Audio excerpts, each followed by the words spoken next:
Tape www.suividécole-au-sénégal.com.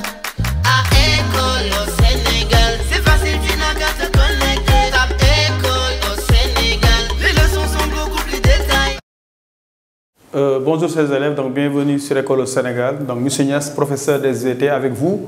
Donc pour la suite donc, de nos cours de génétique, donc comme vous savez, la génétique fait partie des chapitres clés du programme de terminale avec entre autres, n'est-ce pas, des exercices qui posent souvent quelques difficultés à l'examen, d'où l'importance, comme je l'ai dit toujours, de bien apprendre le cours, mais également d'essayer d'appliquer les différentes difficultés que vous pouvez rencontrer dans ce chapitre. Donc nous avions entamé déjà avec l'étude du monohybridisme.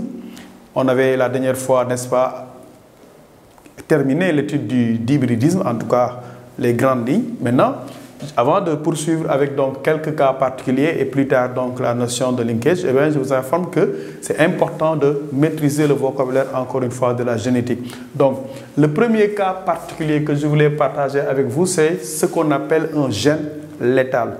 Qu'est-ce qu'un gène létal? Un gène létal provoque la mort de son porteur donc à l'état homozygote. Voilà ce que ça signifie. Donc c'est un allèle qui, s'il est présent, provoque la mort de son porteur. Dans plusieurs cas, c'est lorsqu'il y a, n'est-ce pas, un état homozygote.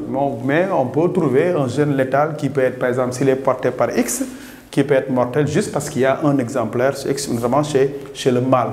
Donc le cas que je vous propose ici, après la définition donc, de cette notion donc, de gène mortel, entre guillemets, parce que létal signifie un tout petit peu mortel, eh c'est le croisement suivant que je vais vous lire.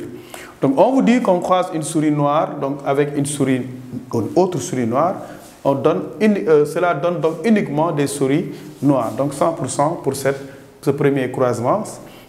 Le deuxième croisement, c'est celui d'une souris jaune croisée avec une autre souris jaune. Cela donne, n'est-ce pas, 2 tiers de souris jaunes et 1 tiers de souris noires. Alors, en génétique, certains phénotypes étonnent le Sénégalais parce que je vous informe quand même qu'il y a des races ou des variétés d'espèces comme par exemple le maïs noir qu'on n'a pas au Sénégal, mais si vous allez sur un moteur de recherche sur Internet, vous pouvez voir qu'effectivement il y a des souris qui paraissent mutantes avec donc un pelage absolument jaunâtre. Alors, le croisement donc numéro 3 est un croisement entre cette fois 2 couleurs différentes. Une souris jaune croisée avec une souris noire donne ici un nombre égal de souris jaunes et de souris noires, c'est-à-dire donc 50% de souris jaunes et 50% de souris noires.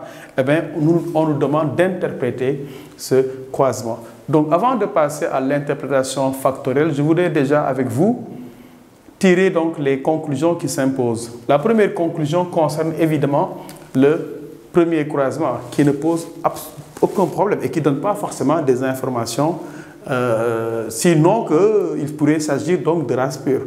Donc lorsqu'on croise des souris noires, c'est le phénotype ici c'est noir, avec une autre souris noire, donc le phénotype est toujours noir, on a des souris noires. Je trouve que ce cas-là, vous devez comprendre que c'est un croisement à la limite qui ne nous donne aucune information clé. Parce que si vous croisez des races pures, que le caractère soit dominant ou récessif, eh bien, vous avez toujours donc grâce à la première loi de Mendel, vous avez, n'est-ce pas, une génération obtenue, descendante, qui est homogène.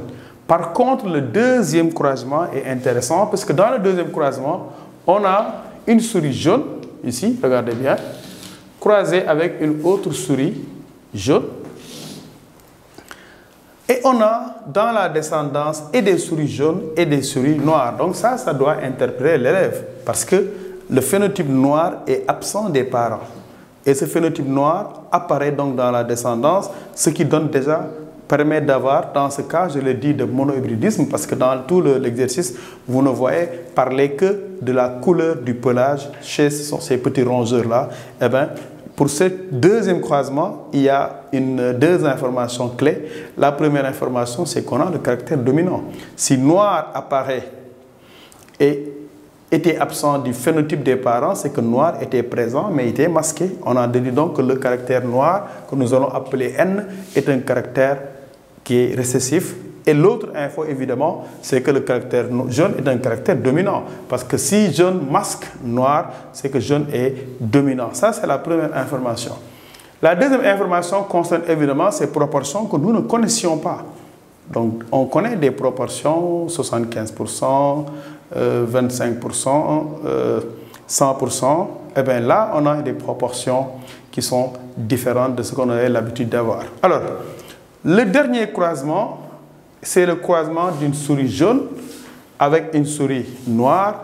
Cela permet d'avoir, compte tenu de ce qu'on vient de dire, le fait qu'on ait 50% de souris jaune ici et 50% de souris noire indique donc que la souris jaune est forcément hybride. Parce que si le caractère dominant était le seul présent chez ce parent, il aurait fourni donc un seul type de gamète. Et seul ce type de gamète, c'est les présents, n'est-ce pas, dans la descendance, ce qui nous permet, n'est-ce pas, d'avoir donc 100% de souris jaune, ce qui n'est pas le cas ici. Donc, nous allons voir avec l'application ou l'interprétation factorielle, le croisement à obtenir pour ce cas-là. Alors, dans ce premier croisement, donc, nous avons vu qu'on a déjà deux informations par rapport à la dominance. Donc, on peut dire ici, avant même d'écrire, que nous avons un cas de monohybridisme. Donc, monohybridisme, le seul caractère étudié ici, c'est la couleur du pelage. Par ailleurs, comme je l'ai dit aussi, le deuxième croisement entre une souris jaune et une autre souris jaune fait apparaître dans la descendance des souris noires. Donc, ce qui, en exploitant notamment la deuxième loi de Mendel, donc la loi de disjonction des caractères, eh bien, vous devinerez ici donc que le caractère qui apparaît forcément était présent mais masqué chez les parents. Par conséquent, ce caractère est dominant et récessif. Pardon. Donc, le caractère jaune est forcément un caractère dominant. On va le noter J majuscule. De même, le caractère noir pour les souris, eh bien, est un caractère donc par conséquent récessif. Et ce caractère, on va le noter N minuscule. Donc, si nous essayons d'interpréter le premier croisement, dans le premier croisement, nous avons donc par rapport aux parents une souris noire,